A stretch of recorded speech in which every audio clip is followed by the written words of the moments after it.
തിരുവനന്തപുരത്ത് വീണ്ടും നോക്കുകൂലിയുടെ പേരിൽ യൂണിയൻകാരുടെ ഗുണ്ടായുസം. തിരുവനന്തപുരം വെള്ളറടയിൽ നോക്കുകൂലി നൽകാത്തതിനെ തുടർന്ന് സ്ഥാപന ഉടമയ്ക്ക് ക്രൂരമർദ്ദനം. സ്ഥാപന ഉടമയായ സുനിൽകുമാറിനെയാണ് യൂണിയൻകാർ മർദ്ദിച്ചത്, ചുമട്ടുതൊഴിലാളികൾ മർദ്ദിച്ചത്. സുനിൽകുമാർ വെള്ളറട സ്വകാര്യ ആശുപത്രിയിൽ നിലവിൽ ചികിത്സയിലാണ്. കൈക്കും തലയ്ക്കും മുഖത്തും സുനിൽകുമാറിന് പരിക്കേറ്റു എന്നുള്ള വിവരങ്ങളാണ് പുറത്തു വരുന്നത്. എൻ്റെ പേര് സുനിൽകുമാർ എന്നാണ്. ഞാൻ നെറ്റ് വേലി ചെയിലിങ്ങിൻ്റെ ഒരു ചെറിയ സ്ഥാപനം, മാനുഫാക്ചറിങ് കമ്പനി പോലെ ചെറിയൊരു സ്ഥാപനം ഇട്ടിരിക്കുകയാണ്. അത് ഈ ലോഡിങ്ങിൽ പലപ്പോഴും വന്ന് സംസാരിക്കാറുണ്ട്. ഈ ഓണത്തിന് മുമ്പ് വന്നിട്ട് ഒരു 25,000 രൂപ വേണം, നീ ഇത് ചെയ്തുകൊണ്ടിരിക്കുകയാണ്, നമ്മൾ ഇതുവരെയ്ക്കും വന്നില്ല, ഇനി 25,000 രൂപ വേണമെന്ന് പറഞ്ഞ് കേട്ടു. ഞാൻ പറഞ്ഞില്ല, ഒരു 5,000 രൂപ തരാം, അതിനപ്പുറം എൻ്റെ ബുദ്ധിമുട്ടാണ്, എൻ്റെ കണ്ണിൻ്റെ പരിക്കൊക്കെ പറ്റി ഞാൻ ഇത് ചെയ്യുന്നതാണ്, എനിക്ക് വേറെ വലിയ ലാഭമൊന്നുമില്ല, നിങ്ങൾ അതുകൊണ്ട് ഒന്ന് അഡ്ജസ്റ്റ് ചെയ്ത് പോകണമെന്ന് പറഞ്ഞു. ഇല്ല, ഇനി തൊട്ട് നീ കാശൊന്നും തരണ്ട, ഇനിയുള്ള എല്ലാ ലോഡിങ്ങും ഇറക്കുന്നതും കയറ്റുന്നതും ഞാൻ ചെയ്യും എന്ന് പറഞ്ഞു. ഞാൻ പറഞ്ഞു, അങ്ങനെയാണെങ്കിൽ കുഴപ്പമില്ല, നിങ്ങൾ ഇറക്ക് തരാം, കയറ്റ് എനിക്ക് പറ്റില്ല, കാരണം ഇത് ചെയ്ത് കയറ്റുന്നതാണ്, എനിക്കത് നഷ്ടമാണെന്ന് പറഞ്ഞപ്പോൾ ഇല്ല, അത് പറ്റില്ല, ഇനി തൊട്ട് നീ പറയും, അല്ലെങ്കിൽ നീ ഇത് ചെയ്യുന്നത് എനിക്ക് കാണാം, അല്ലെങ്കിൽ നീ ഇത് എടുത്തുകൊണ്ട് പോ എന്നുള്ള ലെവലിലാണ് അവർ സംസാരിച്ചത്. ഇന്ന് പലപ്പോഴും വന്ന് ഭീഷണിപ്പെടുത്താറുണ്ട്, എല്ലാം ചെയ്യുന്നത്. അങ്ങനെയാണ് നമ്മൾ ലേബർ ഓഫീസിൽ കംപ്ലയിൻറ്റ് ചെയ്തപ്പോൾ അവർ പറഞ്ഞതെന്ന് പറഞ്ഞാൽ, നിങ്ങൾ എനിക്ക് സ്വന്തമായിട്ട് ചെയ്യാം, അഥവാ അവർ വരികയാണെങ്കിൽ അവർക്ക് കൊടുക്കാം, വരികയാണെങ്കിൽ മാത്രം, അല്ല വിളിച്ചു കൊടുക്കണമെന്നുള്ള നിർബന്ധമില്ല എന്ന് അവരടുത്തും പറഞ്ഞു. എൻ്റെ അടുത്തും അവർ രണ്ടുപേരും കൂടെ നിർത്തിയിട്ടാണ് പറഞ്ഞത്. പക്ഷേ അവരതൊന്നും കേൾക്കുന്നില്ല. നിരന്തരം പ്രശ്നം തന്നെയാണ്. ഇന്നലെ ആണ് മെയിനായിട്ട് ലോഡ് വന്നു, ഒന്നും പറഞ്ഞില്ല, പൈസ കാശൊന്നും കേട്ടില്ല, അത് സംസാരിച്ച് തെളിവിളി നടന്നുകൊണ്ടിരുന്നു. ഒരാൾ വന്ന് അടുത്ത് വന്ന് എന്നെ തൂക്കി പുറത്തിട്ട് നല്ല രീതിയിൽ മർദ്ദിച്ചു. ഇതാണ് സംഭവിച്ചിരുന്നത്. വെള്ളറട അരിവാട്ടുകോണത്ത് പ്രവർത്തിക്കുന്ന നെറ്റ് വേലി സ്ഥാപനത്തിലാണ് 3 യൂണിയൻകാരുടെയും അഴിഞ്ഞാട്ടം കഴിഞ്ഞ ദിവസം ഉണ്ടായത്. അരിവാട്ടുകോണത്ത് പ്രവർത്തിക്കുന്ന SD വയർനെറ്റ് എന്ന സ്ഥാപനത്തിലാണ് യൂണിയൻകാർ അതിക്രമിച്ചു കയറി സ്ഥാപന ഉടമയെ വലിച്ചു പുറത്തിട്ട് മർദ്ദിച്ചത്. കഴിഞ്ഞ ദിവസം വൈകിട്ട് 5 മണിയോടെയാണ് സംഭവം. സ്ഥാപനത്തിൽ ലോറിയിലെത്തിച്ച നെറ്റ് കമ്പി ഇറക്കുന്നതിനിടയിലാണ് യൂണിയൻ സംഘം കൂട്ടത്തോടെ എത്തിയത്. മഴ കാരണം സ്ഥാപനത്തിലെ ജീവനക്കാരാണ് നെറ്റ് കമ്പി ഇറക്കിയിരുന്നത്. അതിനുശേഷം എത്തിയ യൂണിയൻകാർ വൻതുക ആവശ്യപ്പെട്ടപ്പോൾ ഇരുവരും തമ്മിൽ വാക്കേറ്റമുണ്ടാവുകയും തുടർന്ന് സ്ഥാപന ഉടമയെ കടയ്ക്കുള്ളിൽ കയറി പുറത്ത് വലിച്ചിട്ട ശേഷം മർദ്ദിക്കുകയുമായിരുന്നു. ഇത് വ്യക്തമാക്കുന്ന CCTV ദൃശ്യങ്ങൾ പുറത്തു വന്നിട്ടുണ്ട്. കഴിഞ്ഞ ഓണത്തിന് യൂണിയൻകാർ സ്ഥാപനത്തിലെത്തി 25,000 രൂപ ആവശ്യപ്പെട്ടിരുന്നു. ഇത് നൽകാൻ തയ്യാറാവാത്ത സ്ഥാപന ഉടമ 10,000 രൂപ നൽകാമെന്ന് പറഞ്ഞെങ്കിലും യൂണിയൻകാർക്ക് അത് മതിയായിരുന്നില്ല. തുടർന്ന് യൂണിയൻകാർ പല പ്രാവശ്യവും സ്ഥാപനത്തിലെത്തി ഭീഷണിപ്പെടുത്തിയിരുന്നു. ഒടുവിൽ ഭീഷണിയെ തുടർന്ന് സ്ഥാപന ഉടമ ലേബർ കമ്മീഷനിൽ പരാതി നൽകുകയും ചെയ്തു. സ്ഥാപന ഉടമ സുനിൽകുമാർ വെള്ളറട പോലീസിൽ അക്രമം സംബന്ധിച്ച പരാതി നൽകിയിട്ടുണ്ട്. സ്ഥാപനത്തിലെത്തി ഉടമയെ മർദ്ദിച്ച സംഭവം മൊബൈലിൽ പകർത്തിയ ജീവനക്കാരനെയും യൂണിയൻകാർ മർദ്ദിച്ചു എന്നുള്ള വിവരമാണ് പുറത്തു വരുന്നത്.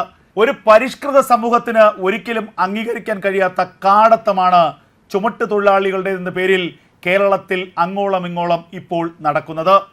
ഒരു സ്ഥാപനവും തുറക്കാൻ കഴിയുന്നില്ല. സ്ഥാപനം തുറക്കണമെങ്കിൽ, സ്ഥാപനം പ്രവർത്തിക്കണമെങ്കിൽ ചുമട്ടുതൊഴിലാളിക്ക്, യൂണിയൻകാർക്ക് നോട്ടക്കൂലി കൊടുക്കണം. ഒരു സാധാരണ ചുമട്ടുതൊഴിലാളിക്ക് സ്വയം ഇറക്കാനോ അല്ലെങ്കിൽ മനുഷ്യന് തന്നെ ചുമന്നു മാറ്റാനോ കഴിയാത്ത കൂറ്റൻ മെഷീനറികളാണ് ഇന്ന് പല സ്ഥാപനങ്ങളിലും എത്തിച്ചേരുന്നത്. അവ ഇറക്കുന്നതിന് ശാസ്ത്രീയമായി നിർമ്മിച്ച പല ഉപകരണങ്ങളുമുണ്ട്, മെഷീനറികളുണ്ട്. ചെറുതും വലുതുമായ ഭാരമുള്ള വസ്തുക്കൾ ഇറക്കാനുള്ള 100 കണക്കിന് മെഷീനറികൾ ഇന്ന് ലോകത്തും ഒക്കെ തന്നെ ലഭിക്കുന്നുണ്ട്. എന്നാൽ ഈ കേരളത്തിൽ മാത്രം അത്തരം മെഷീനറികളെ അനുവദിക്കില്ല. ഇവിടെ നട്ടെല്ലിൽ, നടുവിൽ, തലയിലൊക്കെ ചുമന്ന് മാത്രമേ ഇപ്പോഴും സാധനങ്ങൾ ഇറക്കാൻ സമ്മതിക്കുകയുള്ളൂ. കാലത്തിനൊത്ത് മാറാൻ ഇന്നും കേരളം തയ്യാറായിട്ടില്ല.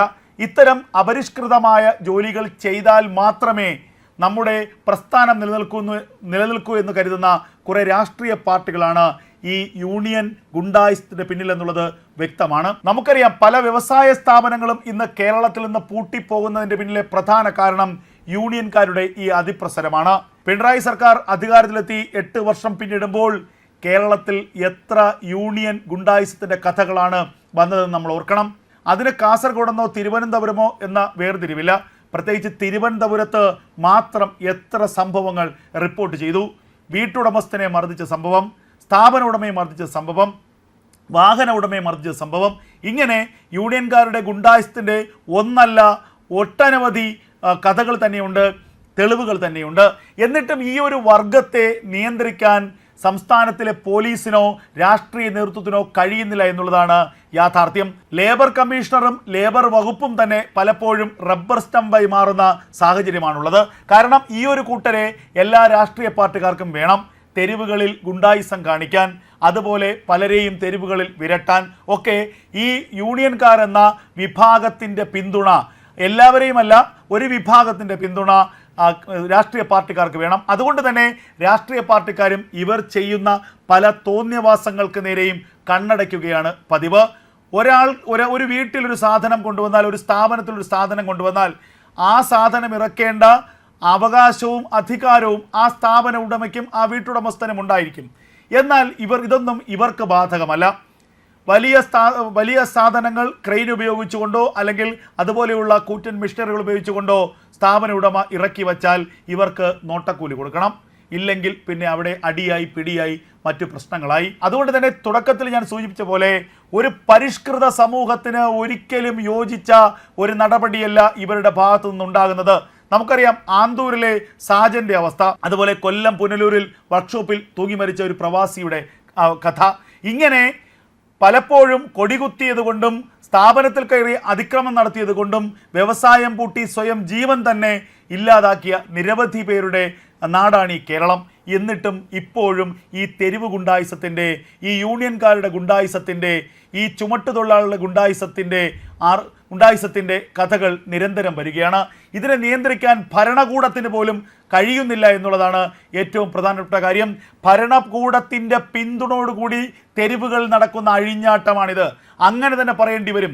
ഈ വിഭാഗത്തിനെ നമ്മൾ പൂർണ്ണമായും ഇവിടെ നിന്ന് നാടുകടത്തിയേ മതിയാകൂ.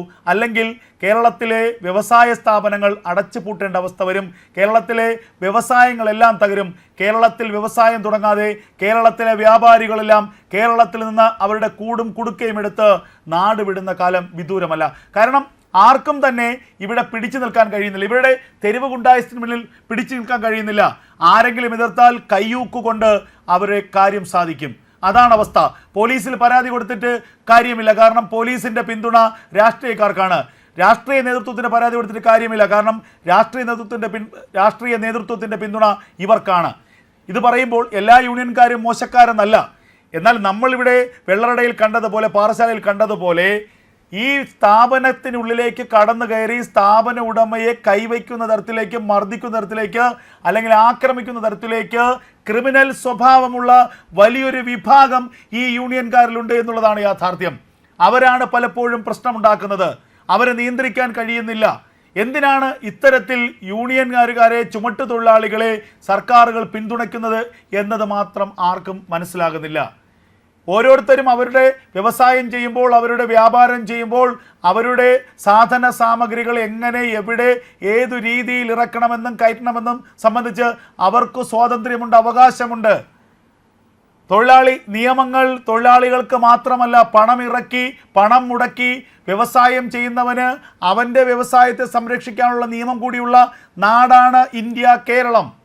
അങ്ങനെയുള്ളൊരു നാട്ടിലാണ് കോടിക്കണക്കിന് രൂപ ചെലവഴിക്കുന്ന വ്യവസായിക്ക് അല്ലെങ്കിൽ വ്യാപാരം നടത്തുന്ന വ്യാപാര സ്ഥാപന ഉടമയ്ക്ക് ഒരു അധികാരവുമില്ല, ഒരവകാശവുമില്ല. വെറുതെ കൈയും കെട്ടി തിണ്ണയിൽ ചാരി നോക്കി നിൽക്കുന്നവന് നോട്ടകൂലി കൊടുത്തേ പറ്റൂ എന്ന കാടൻ നിയമം, പിന്തിരിപ്പൻ നിയമം ഉള്ള ഒരു നാടായി കേരളം മാറിക്കൊണ്ടിരിക്കുന്നത്. ഈ നാട്ടിലേക്ക് വ്യവസായം തുടങ്ങാൻ ഇനി ഒരു പട്ടിക്കുഞ്ഞു പോലും വരില്ല എന്നുള്ളതാണ് യാഥാർത്ഥ്യം. ഉള്ളവന്മാർ പോലും വിറ്റുപിറക്കി എങ്ങനെയെങ്കിലും നാട് വിടാനുള്ള തത്രപ്പാടിലാണ്. ടെക്നോ പാർക്ക് വന്നു, ടെക്നോ സിറ്റി വന്നു. ഇവിടെയെല്ലാം ഈ തൊഴിൽ തർക്കങ്ങൾ കൊണ്ട്, ഈ കയറ്റിറക്ക് കൂലി തർക്കങ്ങൾ കൊണ്ട് എത്രയോ മാസങ്ങൾ പ്രവർത്തനം നടക്കാതെ പോയി. അതിലൂടെ സംസ്ഥാന ഖജനാവിന് ഈ വ്യവസായം നടത്താൻ വന്നവർക്കുണ്ടായ കോടിക്കണക്കിന് രൂപയുടെ നഷ്ടം ആര് നികത്തും? അപ്പോൾ ഇവിടെ എന്തെങ്കിലും പറഞ്ഞാൽ ഉടനെ കയ്യൂക്ക് കാണിക്കുകയായി, അല്ലെങ്കിൽ കുടിലിക്കെട്ടി സമരം തുടങ്ങുകയായി. അവൻ്റെ ആപ്പീസ് പൂട്ടിയ ശേഷം മാത്രമേ സമരം അവസാനിപ്പിക്കുകയുള്ളൂ. എങ്ങനെയാണ് കേരളം ഒരു വ്യവസായ സൗഹൃദ സംസ്ഥാനമാകുന്നത്? പിണറായി വിജയൻ അമേരിക്കയിൽ പോയി സുഖചികിത്സ നടത്തി അവിടെയുള്ള സേവനങ്ങളെല്ലാം തന്നെ ഉപയോഗിച്ച് വ്യവസായം പഠിക്കാനും വികസനം പഠിക്കാനും മരുമകൻ പല രാജ്യങ്ങളിലും പോയി. പക്ഷേ ഒന്ന് മാത്രം ചിന്തിച്ചില്ല, ഈ പോയ അമേരിക്കയിലും ഈ കറങ്ങിയ യൂറോപ്യൻ രാജ്യങ്ങളിലും എവിടെയെങ്കിലും ഇതുപോലെയുള്ള തെരുവ് കാടത്വം, തെരുവിലെ ഗുണ്ടായിസം, ചുമട്ടുതൊഴിലിൻ്റെ പേരിൽ, കയറ്റിറക്ക് കൂലിയുടെ പേരിൽ വ്യവസായിയെ മർദ്ദിക്കുന്ന, വ്യവസായി ആത്മഹത്യ ചെയ്യേണ്ട സാഹചര്യമുണ്ടോ? അത്തരമൊരു പ്രവണത ഈ അമേരിക്കയിലോ ഓസ്ട്രേലിയയിലോ ഫിൻലൻഡിലോ അവിടെ ഇവിടെയൊക്കെ പോയല്ലോ. ഇവരാരെങ്കിലും ഈ ഏതെങ്കിലും രാജ്യങ്ങളിൽ കണ്ടോ? ആദ്യമായി നിങ്ങളുടെ മുന്നിലുള്ള അപരിഷ്കൃതമായ ഈ സംവിധാനത്തെ നിർത്തലാക്കാൻ കഴിയാത്ത നിങ്ങളാണ് സ്പെയിനിനെ പോലെ ഫിൻലൻഡിനെ പോലെ കേരളത്തിൻ്റെ വ്യവസായത്തെ വളർത്താൻ നോക്കുന്നത്. പാവപ്പെട്ട ഒരു നെറ്റ് കടക്കാരൻ, ആ നെറ്റ് കടക്കാരനെ കടയ്ക്കുള്ളിൽ കയറി വലിച്ചു പുറത്തിട്ട് മർദ്ദിക്കുകയാണ് ചെയ്യുന്നത്. അപ്പോൾ എത്രമാത്രം ഹൃദയശൂന്യന്മാരാണ്, നീചന്മാരാണ്, ഗുണ്ടാ മനോഭാവം മനസ്സിലുള്ളവന്മാരാണ് ഇവരെന്നുള്ളത് വ്യക്തമല്ലേ?